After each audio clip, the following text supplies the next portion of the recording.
Hello, everyone, and welcome to the very first State of Education live stream. I am so excited to be here with you. For my people over on X, hello. Thank you for hanging out with me. Thank you for being here with me. For people that are joining via the link on Facebook and Instagram, I'm really sorry. I've been trying to set this up the right way, and tech issues. So I am working that out, but we are live. We are live here on X. We are live here via the Riverside app, and the marvels of modern technology. Isn't that awesome? So thank you so much for hanging in there with me. Welcome, like I said, to the very first live stream of the State of Education podcast presented by One Room Education. My name is Katie. I'm the founder of One Room Education, where we are working to empower parents, students, and educators to take back control of the education system and foster the most free and prosperous generation yet. We are doing that through advocacy of a mastery of a, I'm so sorry, of a, of a mastery-based education and home-based when possible. I'm sorry, the tech issues have me a little off right this second. If you have any questions about One Room or what we're doing, please do make sure to go ahead and share those in the chats. Yes, I do have live chats up, so feel free to go ahead and share in the chat. Today, I'm pretty excited. So one of my passions, obviously, is education. Another one is environmental education. I was raised doing all the things a farm kid does and learning how the environment actually is sustained and the misconceptions that the majority of the public have on how to live an actual sustainable life. So I am very passionate about that, and I am really excited because our wonderful, benevolent president has decided to gift me with a ton of content this week.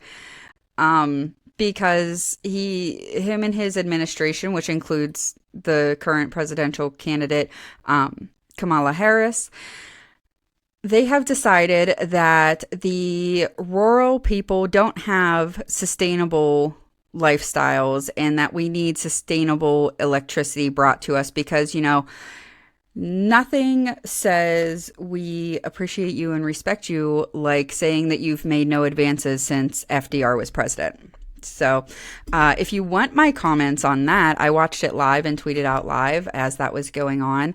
So you can head over to the official One Room Education Twitter account to get my thoughts on that and what I had going on in real time. There's a ton of content over there, part of which I'm going to be talking about today. But yeah, so let's get into this. A couple of housekeeping things. First off, I do want to make sure to tell everyone I am going to be doing another live stream this coming Wednesday, September 11th, 2024, where I am going to be officially relaunching One Room Education, the State of Education, and something very exciting. If you've been following me, you pretty much know, but we are going to be launching the One Room Education Classroom, guys. I'm so excited. And I have set up where One Room contributors are going to be coming in and talking with me about what's going on, what they're excited about One Room, and who they are, and just so that you guys can get to know the One Room contributors a little bit better. So it is very important to me as the founder and person that runs One Room Education that you understand that the people behind the articles, behind the content, that we're real people, that we are passionate people about educating the public, and that most of our issues in society are because of miseducation or misinterpretation of the information, which is what we're going to be talking about today. Today, we are talking about environmental education and misunderstandings of the issues. That sounds super boring and ridiculously technical, but I promise it's not going to be that bad. If you hear cat food in the background, I apologize, but you know, cats, they kind of do their own thing. So today I have I'm pretty excited about this episode actually, because it's very on point with what's going on in the news cycle right now. And with us starting a new school year, it is very important for us to understand what we're looking for, what's important to us, and then how to identify teachers and schools that are actually going to facilitate a student's understanding of an issue and not just tell them what to think and then scare them. And especially whenever we're talking about environmental issues and education issues, let's be completely honest, they all focus around fear. Okay. I actually have, quick story time. I have this book here.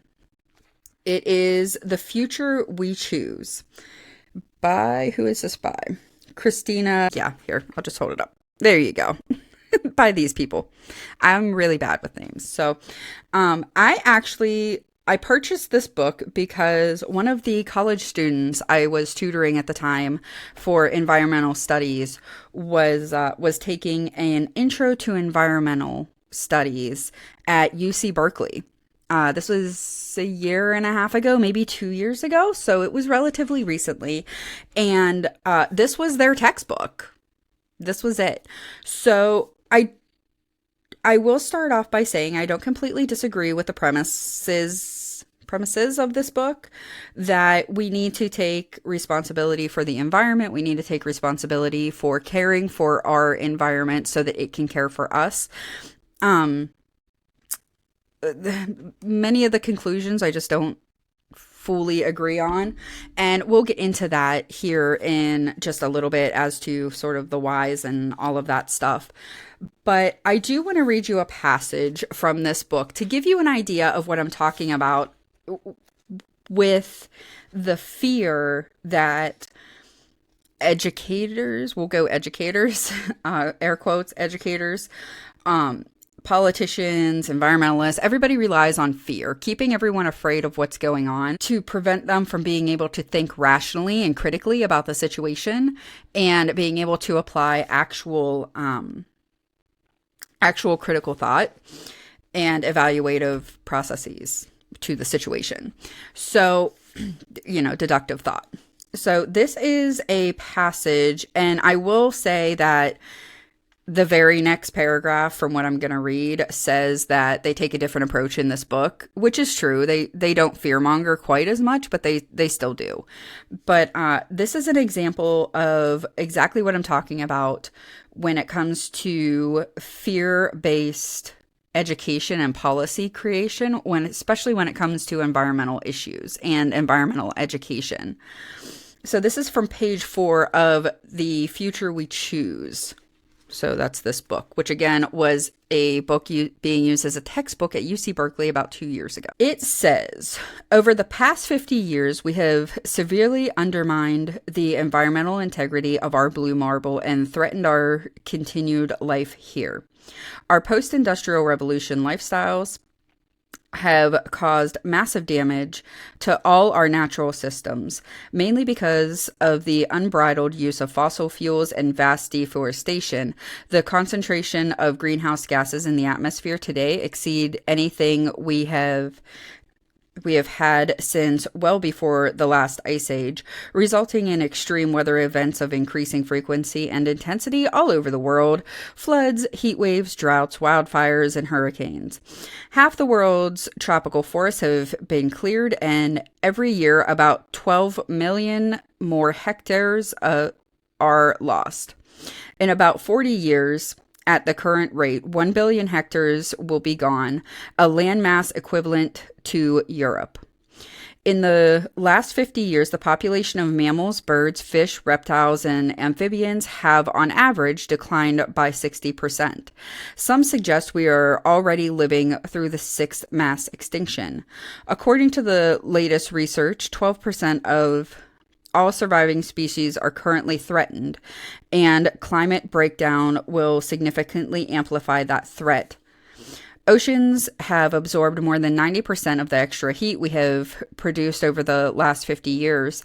As a result, half the world's coral reefs are already dead, and the Arctic summer sea ice, whose reflective capacity helps to regulate temperatures all over the world, is shrinking rapidly. The melt from land glaciers has already caused sea levels to rise more than 20 centimeters, leading to major salt intrusions in many aquifers, worsening storm surges and existential threats to low-lying islands. In short, in just the last 50 years, we have catapulted humanity and the planet out of the previous benevolent Holocene epoch, and into the Anthropocene, a new geological period where biochemical conditions are dominated not by natural processes, but by the palpable impact of human activity. Humans are, for the first time ever, the prime driver of large-scale climate change on the planet. Okay, that was a really long passage. Sorry about that. But that is what I'm talking about whenever I'm talking about basing your entire philosophy on fear. Okay, literally that entire passage I just read you was terrible things that, honestly, if you look into the science, the peer-reviewed science, it's questionable as to whether those are the actual outcomes. But we're not going to get into a debate about that today. But that's what I'm talking about whenever I'm talking about fear-based education. Now, this book does do a really good job of laying out a scenario and then talking about the science behind it, why it is actually probable, and then laying out an alternative scenario and then the steps that you can take to make that alternative scenario a reality is essentially what this book is about. I mean, it's not a bad read. If you're into that, go ahead. I disagree with the premise of the book in general because it talks mainly about the carbon emissions. And if anybody follows anything literally in history ever, whenever you focus on one tiny, minute part of a problem, you literally make it worse every time. Think about your own life. Right? If you're looking at the fact that you hate your job so much and you don't even care about finances or whether you can pay your bills anymore, you just want to change jobs. So you change jobs for a lesser pay and then you can't pay your bills and you have to downsize and all that stuff. You don't look at the widespread ramifications of the single action that you're going to take. And that is exactly what is happening with the fear-mongering around carbon emissions. One of the things that I do want to point out, I have an article here from El Salvador, actually. And I pulled a few quotes from it because I think that it exemplifies kind of what I'm talking about, the fear-based education versus the actual, let's find an issue sort of education. And in El Salvador, what they're doing is they are looking at sustainability, which is a term that has been misused to the nth degree with the environmental movement in its current form. But what they're talking about whenever they're talking about sustainability in South America, specifically in El Salvador, what we're talking about for this article, they're talking about environmental stewardship, which if you have followed the the state of education or one room education or me personally for any amount of time, you know that that is exactly how I was raised. That is what I was taught. And as an adult who has critically evaluated the information that is out there, I fully wholeheartedly endorse sustainable environmental stewardship.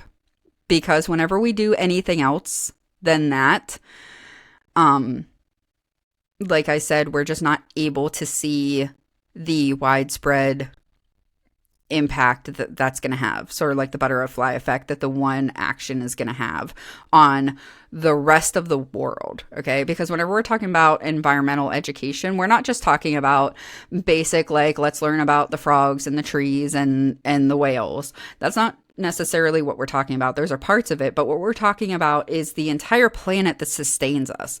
If the planet is not here, neither are we, unless Elon Musk can get us to Mars. So let's, work on that a little bit quicker, Elon. I know you're trying, but come on, man. So this initiative that they have going on in El Salvador for environmental education, I think is really cool.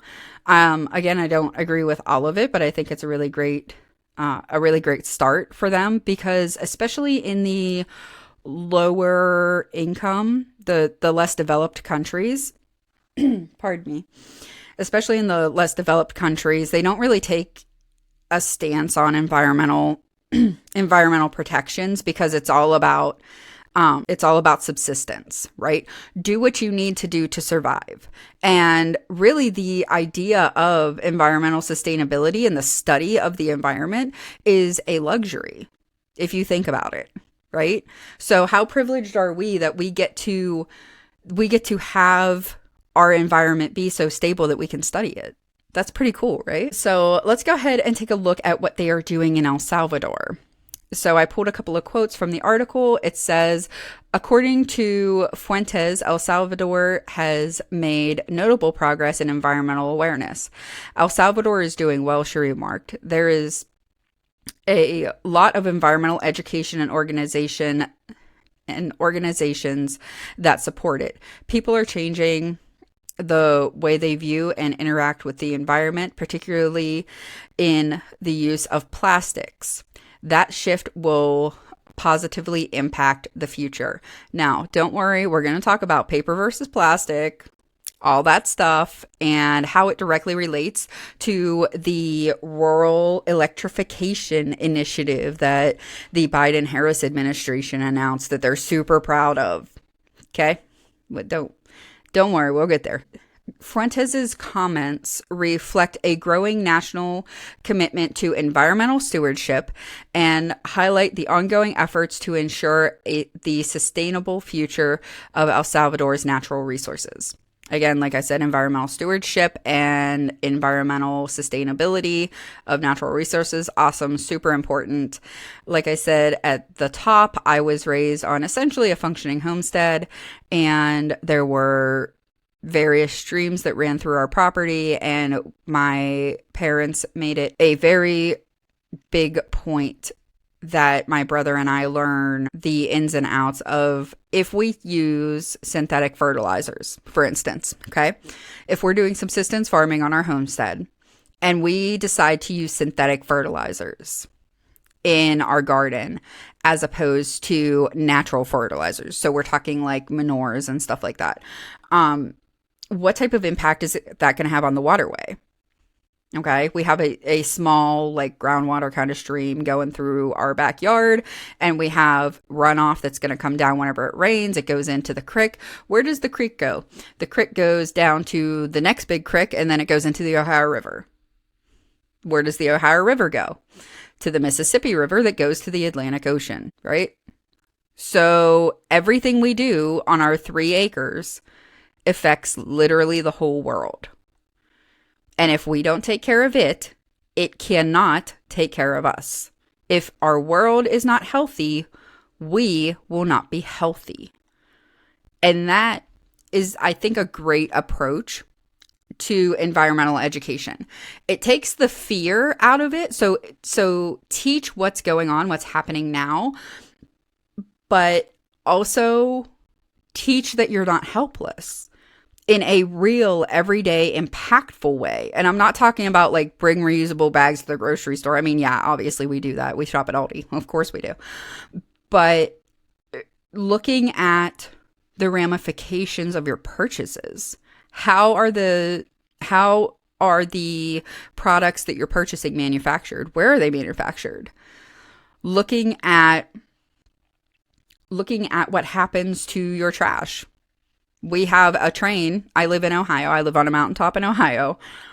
We have a train that comes through here that brings trash from New Jersey to be dumped in central Ohio in a wetland that houses bald eagles. Nobody cares. Nobody talks about it. It just is what it is because people buy too much crap and it needs to go somewhere and they don't really care where it goes because as long as they can buy their carbon credits to offset their environmental footprint, they'll feel good about it because that's what they're taught in schools.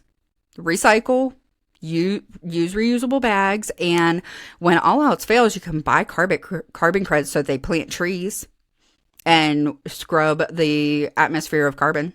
So that's cool. Other than that, you just go ahead and keep living your lifestyle the way that you are.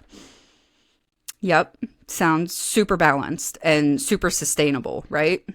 Sound like great stewards of the planet that we all have to share. But that's where I'm coming from. I got a little off. I went a little off track there. Now, what am I talking about whenever I'm talking about like bring your bags, make sure that you recycle and all that stuff? What I'm talking about is people that they're not really qualified to be talking about real environmental issues. And they're not educated in a way that makes it so that they can get qualified. I hope that makes sense. You cannot have someone that has a theoretical understanding of something telling someone that has a practical applied understanding of it that they don't know what they're talking about because they don't have the right degree to sit down and shut up. Okay, that's not how this is supposed to work. One of the main issues that I've been seeing, especially in environmental education, has been the DEI, diversity, equity, and inclusion stuff that's been going on. I know.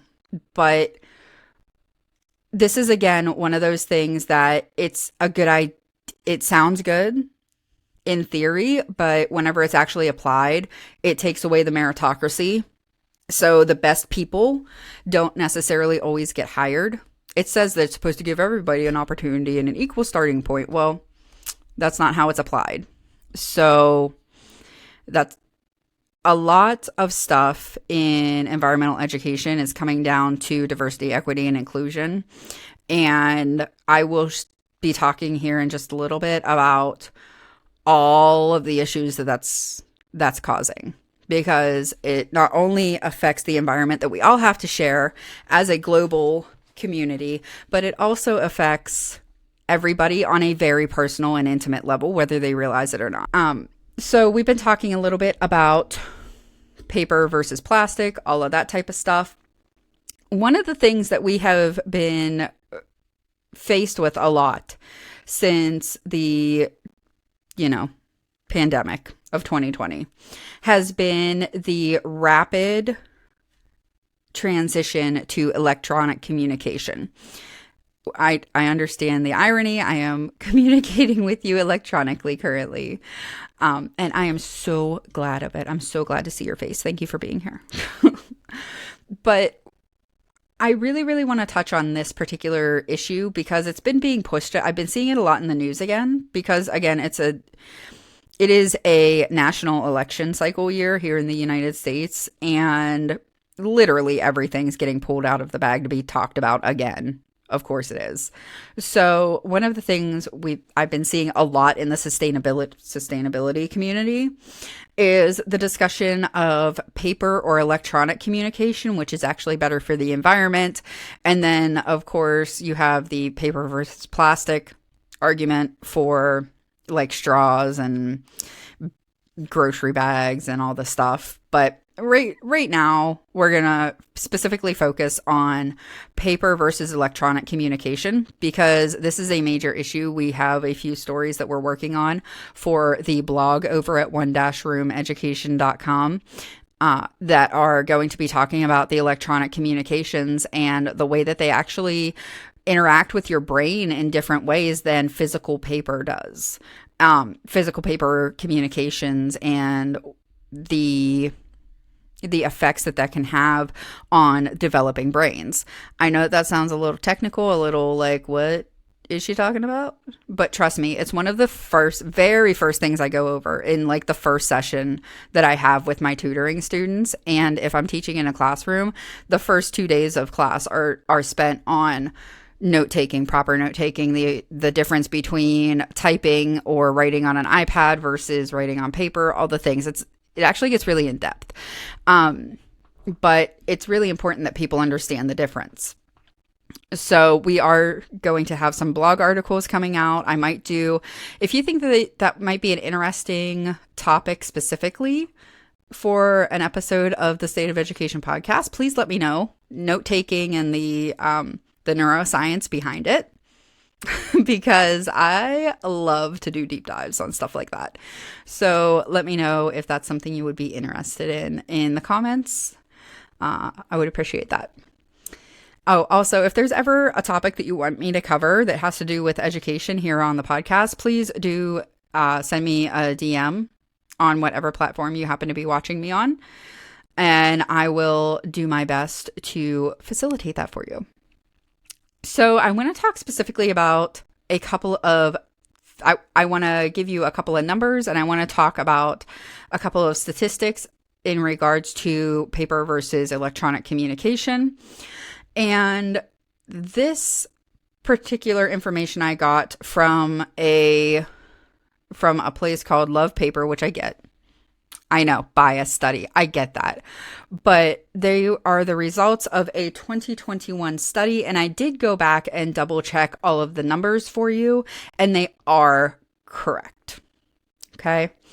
So the study states, the last study from two sides, Paper's place in a post-pandemic world, aims to understand changing consumer perceptions toward print, paper packaging, and tissue products. Okay, so that was the whole point of this study that they were doing, was to judge consumer perception of paper products. And I know that seems kind of silly, but it's important. And it was done in 2021. The first thing that I want to share with you is that 69%, that's way over half, 69% of 18 to 24-year-olds, so Gen Z, have a belief that forest sizes are shrinking. And this goes back to the carbon neutral stuff we were just talking about, to the energy initiatives that the Biden-Harris administration have announced, the reasoning behind them, the looking at one specific little talking point in an entire data set and using it to extrapolate entire policies that are just going to be detrimental to the entire system if you're not looking at it as a whole. So 69%, that is a huge number of Gen Z, 18 to 24, think that forests are shrinking. Well, let's talk about the facts. In Europe, so in the UK and Europe, an area larger than Switzerland and equivalent to 1,500 football pitches, so that's like soccer fields, of forest grow every day. So the idea that that deforestation is still a thing, that literally has not been an issue in mass on anything other than the tropical rainforests. Okay. Has not been an issue since at least the 1960s, probably earlier than that, if we're being completely honest. Whenever we started switching over to electric heat, honestly, is when that started. And we started switching over to metal ships as opposed to ships that needed straight masts, which, random fact of the day, is actually part of why Europeans came to America and stayed, because we had these amazing trees that they could use to replace the mast, because they had been so lackadaisical with their forest management that they had pretty much deforested the entire continent of Europe at that time. So deforestation was a huge issue, absolutely, in Europe. But you're talking like the 1600s, 1700s, part of the 1800s, but really since then, it hasn't really been too much of an issue. Although more people believe forests are growing, 9% compared to 14% in 2013, there's still a significant gap in the understanding. Okay. And why is that? Why is there, even though the forests are growing, even though the size of the forests are growing, the forests are growing, the trees themselves are growing in size, and as plants grow, they can consume more carbon, all the things, right? Even though all of these things are happening, why does 69% of the youngest adults we have still believing that the forests are shrinking? It goes back to a book like this that are being used in college classrooms to indoctrinate through fear, right? Let's talk about some more facts. In regard to paper products, Europeans, this was a European study, so Europeans' paper recycling rate is currently 72%, with paper packaging even higher at 84%. So 84% of packaging that is based on paper in Europe is recycled. And 72% of all other paper products are recycled in Europe. Okay. Let's see what our youngest adults in Gen Z think. 18 to 24-year-olds have the biggest misconception related to recycling, with just 12% believing the paper recycling rate exceeds 60%. So let's see, 12%, so that's 88%. 88% of Gen Z, of 18 to 24-year-olds, believe that the recycling rate for paper products is less than 60%. But the reality is it's 72% or higher. So why would they believe that? Books like this and the fear-mongering that I read at the beginning, keeping people afraid. That's the type of stuff that they're learning. That the coral reefs are dying, the sea levels are rising, the sea temperatures are rising, which, true, okay, cool. So let's find the actual reason. It's not carbon. The forests are all being cut down. Oh my God, you have to quit eating meat. If you quit eating meat, then the ranchers in the Amazon will quit cutting down the forests, right? Oh my God. No, that's not true. That's not how that works. But that's what they're being taught, is exactly like that. Yeah, just the way that I have seen environmental education happen, it is one of the most enraging things to me, because there's literally something called environmental anxiety that our young people are dealing with now. And it is all caused by the misinterpretation or misuse, however you would like to determine it, of facts or non-facts, depending on what you're looking at, by the education system. It is a misdissemination of information to our young people to keep them in a constant state of fear and anxiety. What the purpose of that is, I will let you go ahead and figure out and determine for yourself. I have my own thoughts, but that's for a completely different episode. But that specifically is why I wanted to touch on this topic while it was relevant in the news cycle. Having our young people live in a state of fear instead of a state of resilience and problem solving is straight up evil. Let's be honest. It's evil to do that. It irrevocably harms our children's brains, because they start this whenever they start kindergarten and their brains are still in one of the most highly developmental stages. So they change the actual physical structure of our children's brains by exposing them to constant fear of diseases, fear of the environment, fear of fill in the blank, right? It really makes me sad. So that's why I wanted to go over some of these topics with you. Getting back to the topic of at hand of our episode today. Let's see. Just a point of fact. We always hear that whenever it comes to greenhouse gases and all of that stuff, that we started using plastics because plastics were supposed to be more sustainable than paper products. Anybody in the audience remember that? That was like back in the 70s and 80s.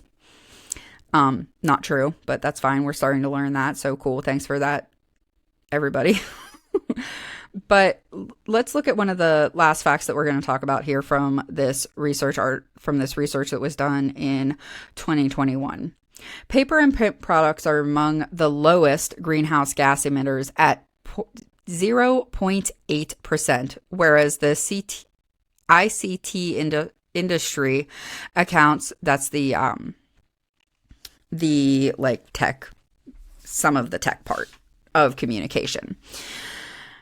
Industry accounts for 2.5 to 3% of global greenhouse gas emissions, and this is predicted to rise to 14% by 2040. 66% of consumers surveyed in our report think electronic communication is more environmentally friendly than paper communication. Why would people think that that paper product is less environmentally friendly than electronic communication? Because they are not taught using current standards. A lot of the environmental education books that they're reading were written back when I was in high school, to be completely honest, and I graduated high school in 2005. And we were still being taught that, electronic communication was the wave of the future. It was going to save us from all this paper waste and plastic waste from mailers and all that stuff.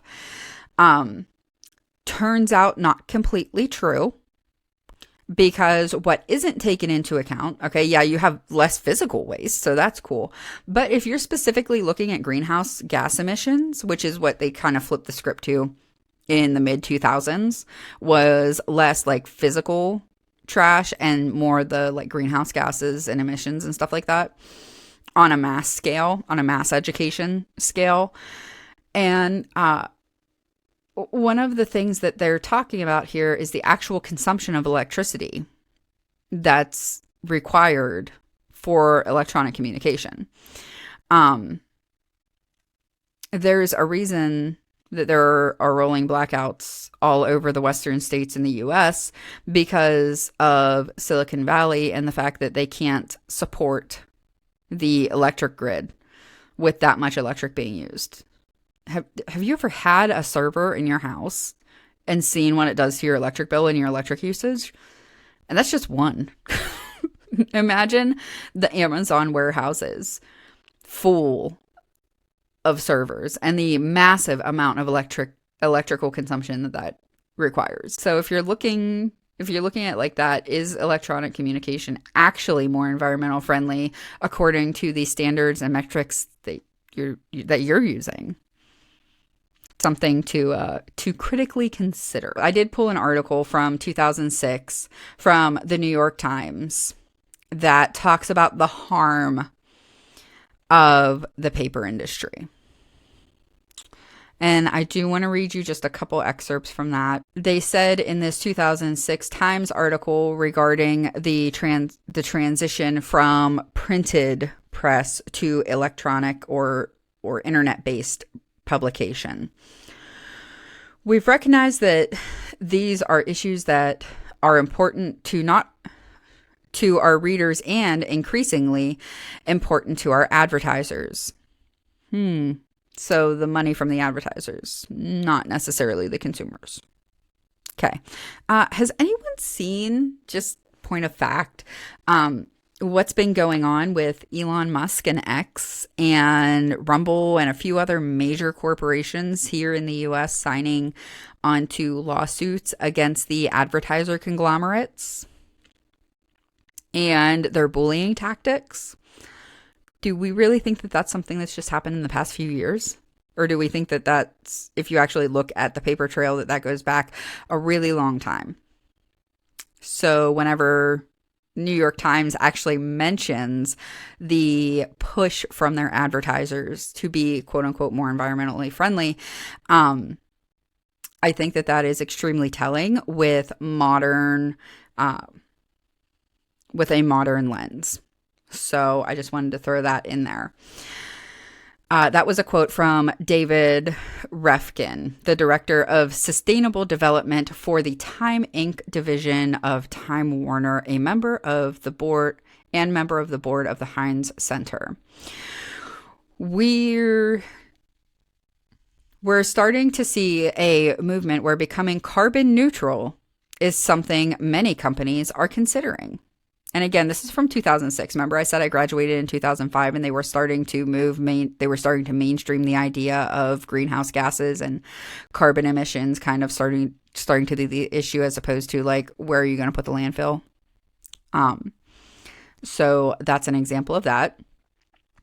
In this article from the New York Times in 2006, and I'm going to create a notes and references page for this episode. So all of these articles will be linked over on one-roomeducation.com for you under the podcast notes and references section. That'll probably be done by Monday. I'll have that done. So make sure, if you want that, to go ahead and put your email in so that you can get that information straight to your inbox so you can do your own deep dive.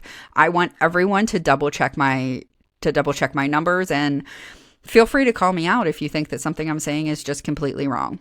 And we can have an open discussion about it. But please make sure you do it respectfully. So this article from 2006 from the New York Times states, large-scale manufacturing is, of course, better known as a source of greenhouse gases that many scientists say cause global warming.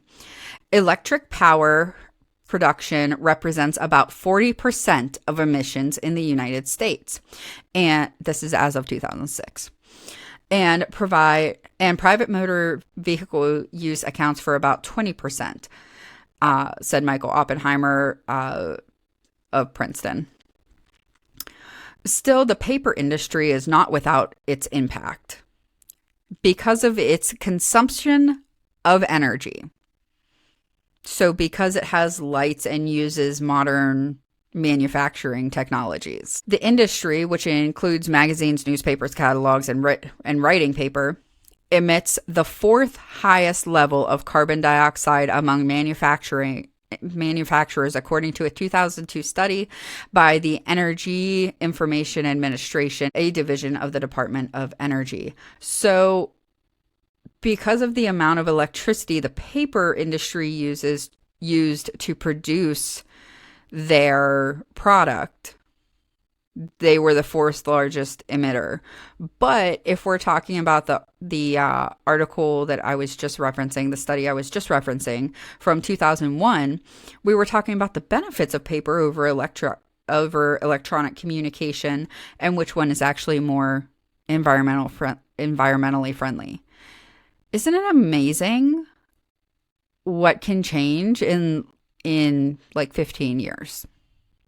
So just saying, whenever they say trust the science, you need to actually look at the science and be educated well enough to understand what those numbers are saying and how it's actually being interpreted by the news that you're consuming. Because those are two really good examples of, one is like, yay, paper, and the other one's like, no, we need to get away from paper, meh.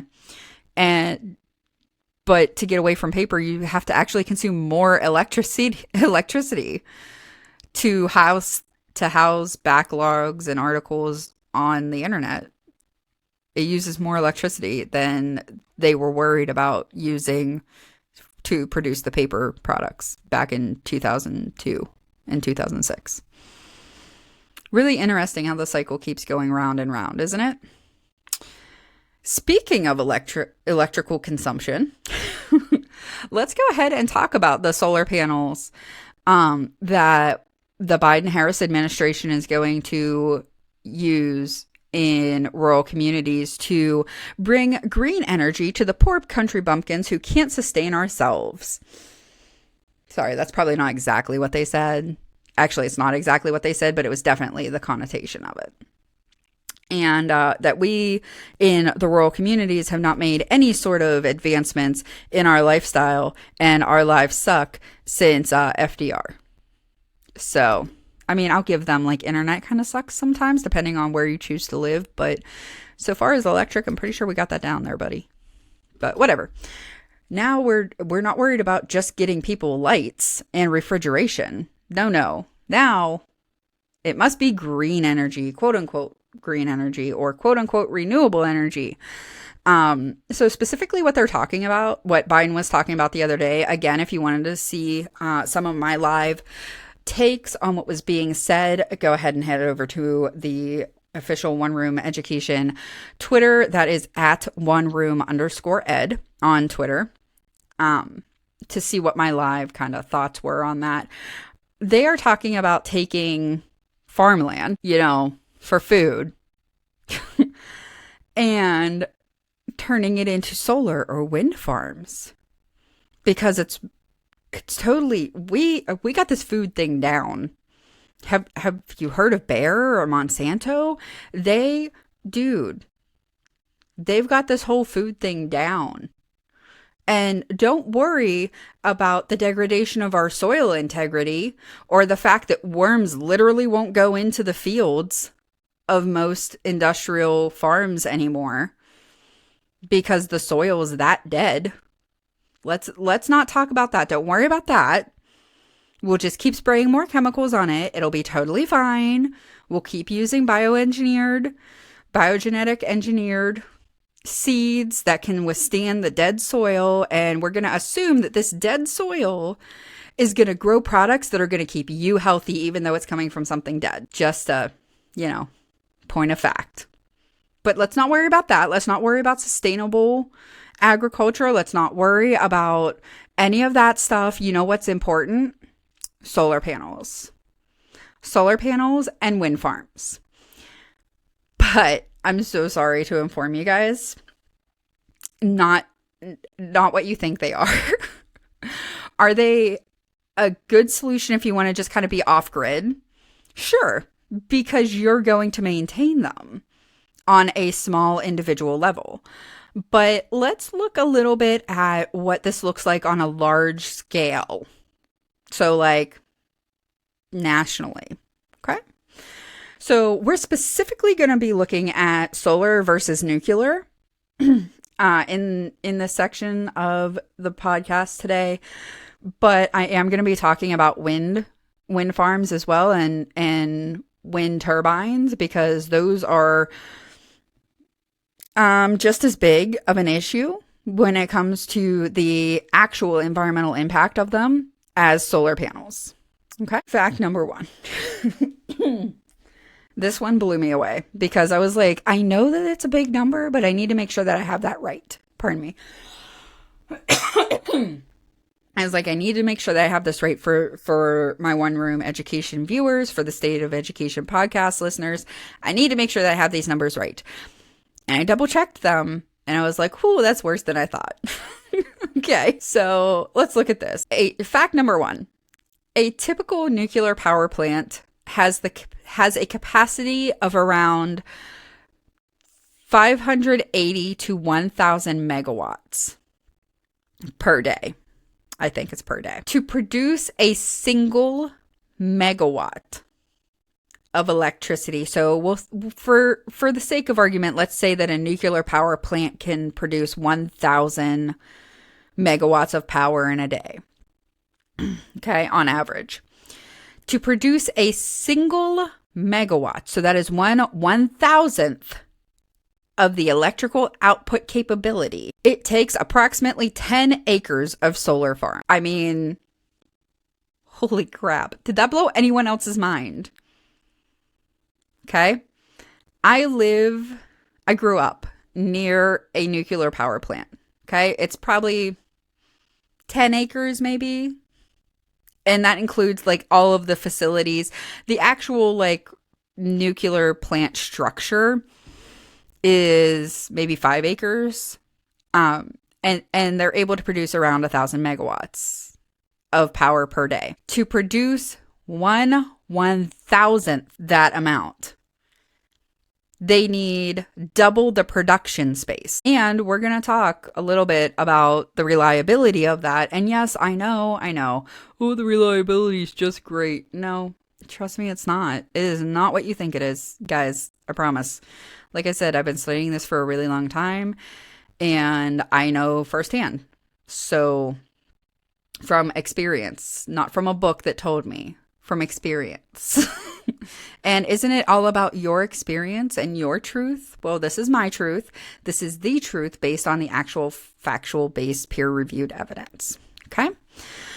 So, with this in mind, it is estimated that around 153 acres of solar panels would be needed to generate the same power as a 1,000 megawatt nuclear plant. That is 153 acres of farmland or forest that we were just worried about with the paper products, right?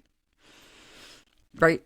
That forest that needs to be cleared, or farmland that needs to be completely taken out of production to produce power that we already have and is known, except for like two. Okay, I'll give you two major ones, but relatively safe. And any issues that there have been with nuclear power has been because of the mismanagement of it, because of ever increasing environmental regulations. Are we noticing a trend here? Let me talk about one of the biggest setbacks to large scale solar farming like this, like the 153 acres to produce the same amount of power as a single nuclear plant. Okay. I decided not to bring coal. I was originally thinking about bringing like, a coal plant versus a solar farm. Okay. But I decided not to do that because those are two completely different things. Nuclear energy is actually part of the clean, sustainable energy, like sector kind of sphere. So I wanted to make sure that we were comparing as close as possible. This is nothing compared to coal energy. So that's just, it wasn't a fair comparison. So I did intentionally select nuclear because it is a clean alternative to fossil fuel generated electricity. So let's explore the vulnerabilities of renewable energy sources. May I point you to Texas earlier this year, where they had a hailstorm. And it was something like crazy like softball size hail, wrecked an entire brand newly installed solar farm. Because what happens is the hail fell on it and cracked the solar surface of it. And then it damaged all the interior parts that convert the solar energy into electrical energy. So they can't use an entire solar farm gone in like less than 10 minutes because of a storm that rolled through. The article is really interesting that I used to get this information. The article that I used, and I will have linked over on one-roomeducation.com for you by Monday afternoon. I'll make sure that that's done. It actually blamed climate change for the increased size of the hail. Because if there wasn't climate change and the hail wasn't so big, the solar panels would have been just fine. Has anyone ever heard of something called circular logic? Where you take one thing and you use it to explain everything else, and you end up explaining the same thing that you just said. So it just keeps going around in a circle. You keep chasing your tail and you never actually give an explanation for what happened. So they're trying to write off the vulnerability of the solar farm to climate change that they're using the solar farm to try to reverse or prevent or fix or negate. I'm not totally sure what that specific farm's thing is, but the entire farm taken out. So that's fun. You should ask, or better yet, do your own research on what happens to solar panels when they're no longer useful, when they've exceeded their their usable lifespan, and all the chemicals that go into them, all of the rare earth minerals, and the mining of those rare earth minerals, where that takes place, and why affluent Americans and Westerners are the only ones pushing for them. Just food for thought. Go ahead and do your own research on that. I would also like to point you. I don't have the reference for this, but I will get a reliable reference for the notes that I'm posting by Monday. I would also like to point you to Texas and the big freeze that they had after they initiated the wind turbines on their grid, like their actual Texan grid. And when they froze, everybody's houses froze because Texas isn't used to the cold. And how people got told that if you are saying that, maybe wind turbines shouldn't be relied upon for half of your power grid, that you were environmental alarmist and you're an environmental change denier.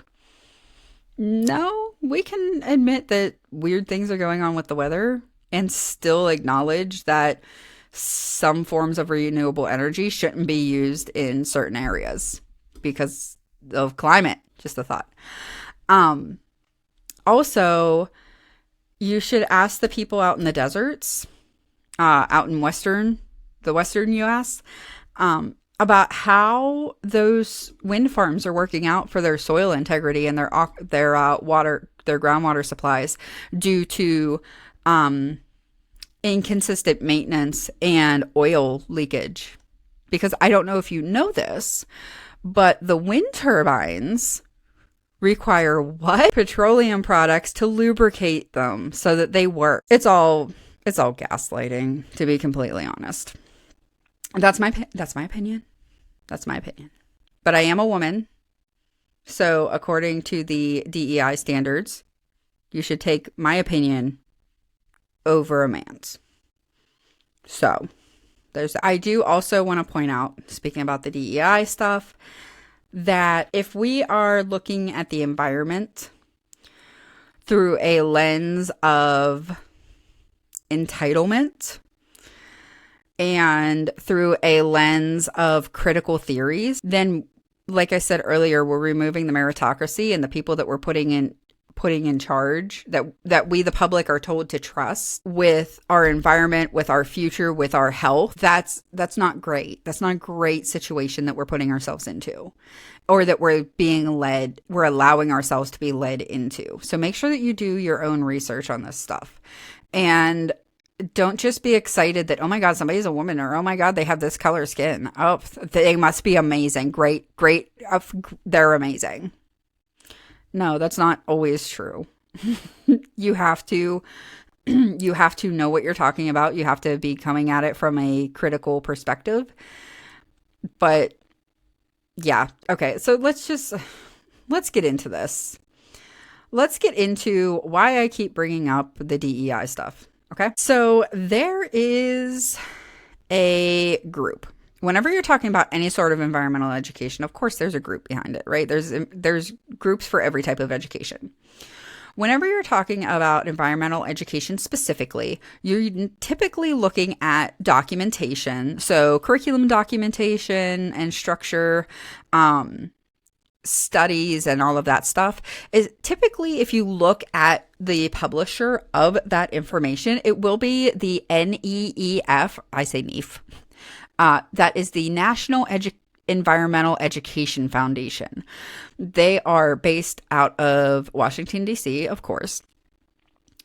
But if you go to their website, So they're supposed to be educating people about the environment and how to sustainably manage our environment. Now, I do want to note a verbiage difference between the National Environmental Education Foundation, the NEF, and what we talked about earlier with the El Salvadorian approach to it. To environmental education. The El Salvadorians, they wanted to educate people on how to be stewards for a sustainable future. Stewards of our environment for a sustainable future. NEF talks about wanting proper environmental management as opposed to sustainable stewardship, okay?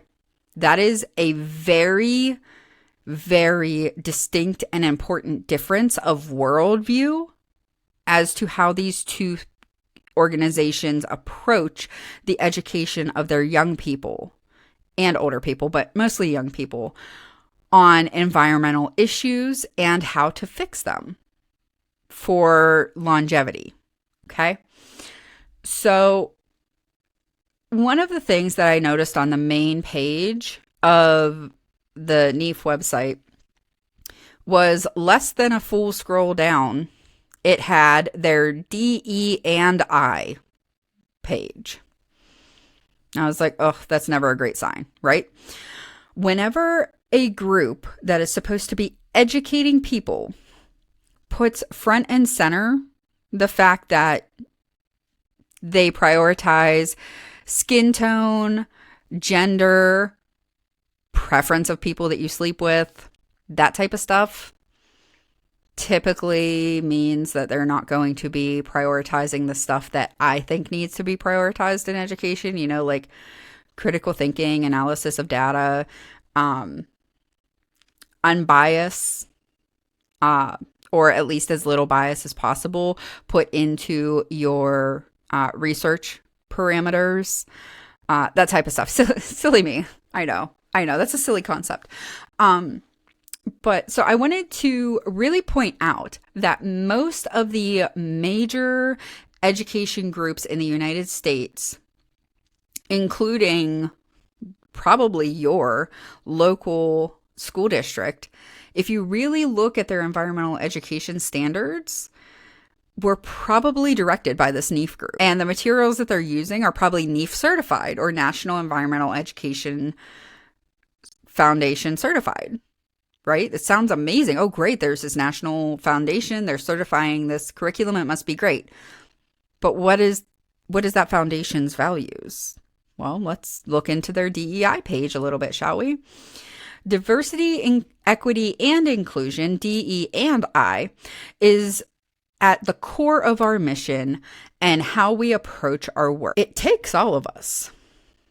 Making the environment accessible, relatable, relative, connected to the daily lives of all Americans is only possible when we incorporate a variety of perspectives and engagement from our team, partners, and public to make our work effective. I don't disagree with that. I think a native island Polynesian person will have a very different idea on what environmental stewardship and environmental management looks like than some country bumpkin from Ohio. Right? And those two are going to get along and have much more similar ideas as to what environmental management, environmental stewardship, and sustainability are than, say, somebody that lives in Boston or, I don't know, Los Angeles, Chicago.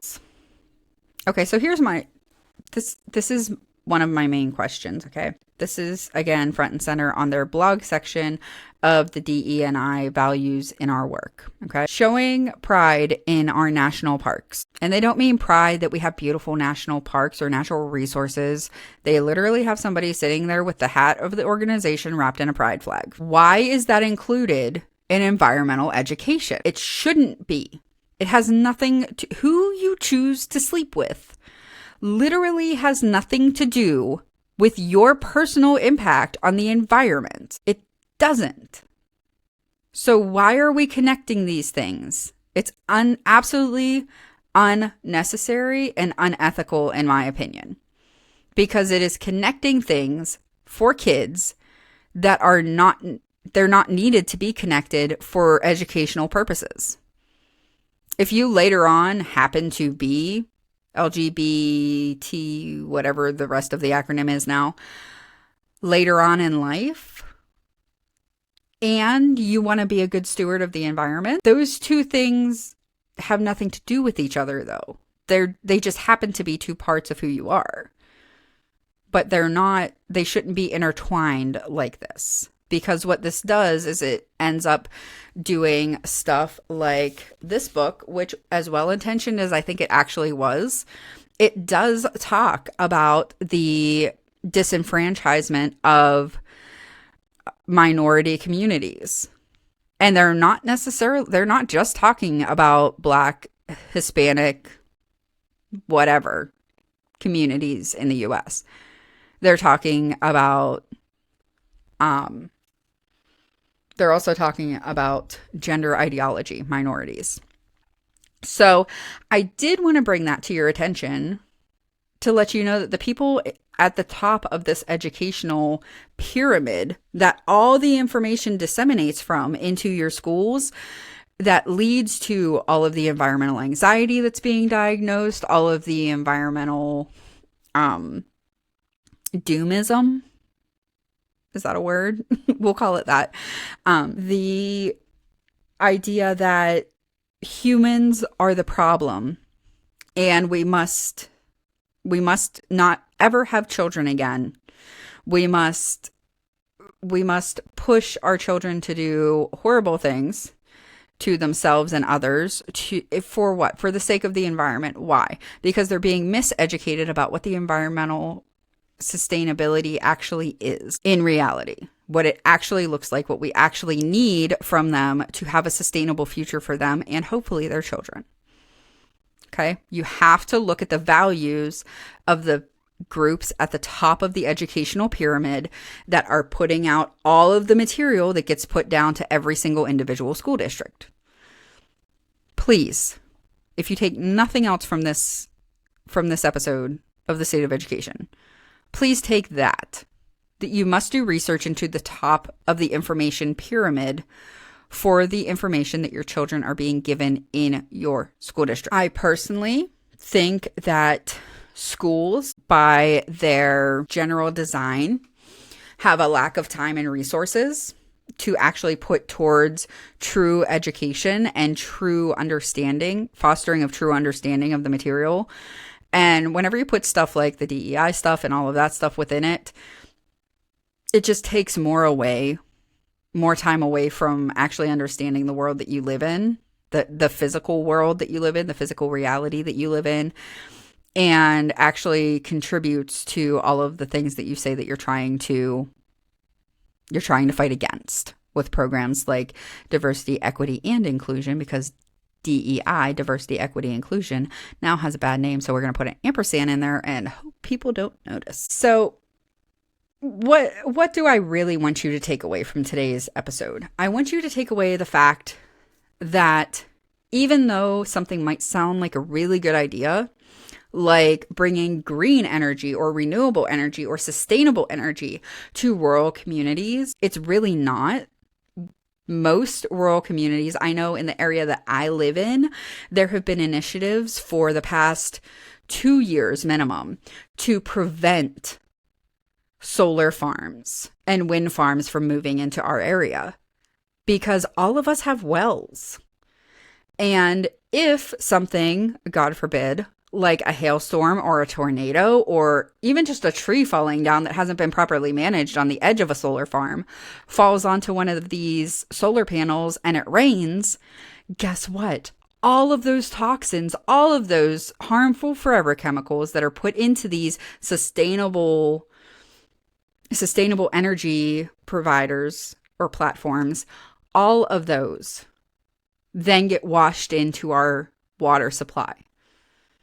Okay, if you really care about the water supply and our aquifers, maybe you should look at what you're doing.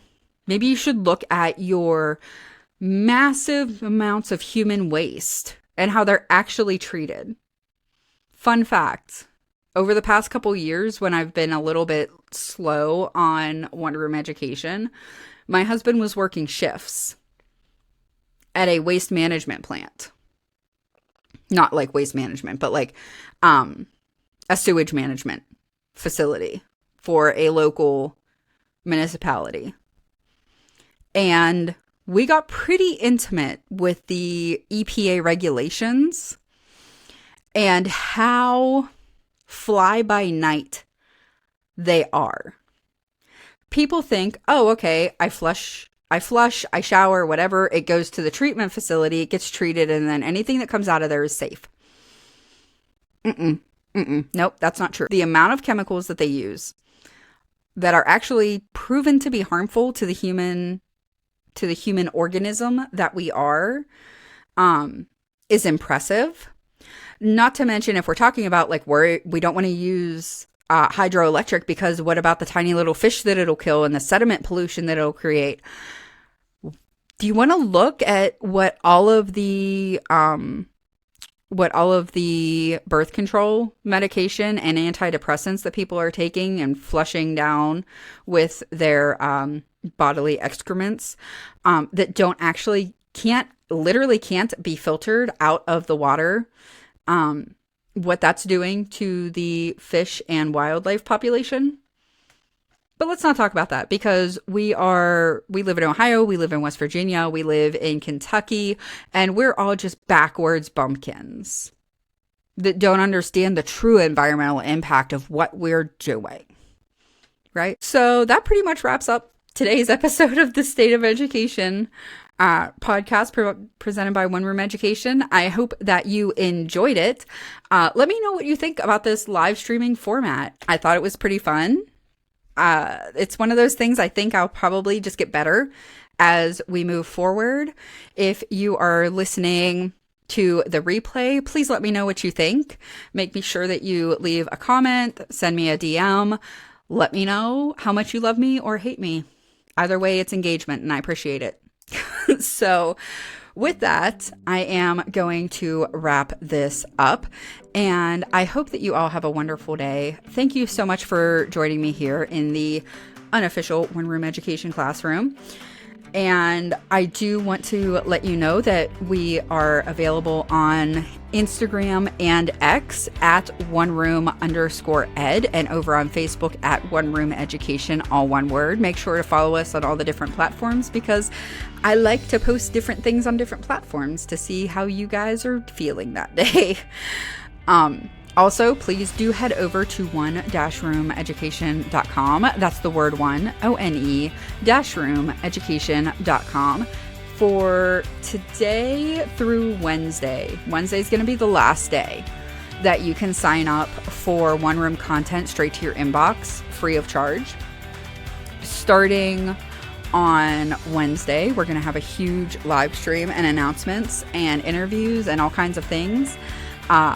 That we are officially opening the One Room Education classroom, and what the lessons are going to look like, what the curriculum structure is going to look like. And we also are going to transition One Room to a subscription site, because let's be honest, it is very expensive to provide free content to people. So if you appreciate us, if you enjoy our work, please do head over to one-roomeducation.com. Check out the current subscription model. And just so that you know, the prices are locked in for life for the first 1,000 subscribers to oneroomeducation.com. So make sure that you head over there and sign up now so that you do not have to pay the increased prices. Thank you so much for joining me today, and I hope that you have a wonderful day. Please join me next time as we discuss the state of education. Have a great day, everybody.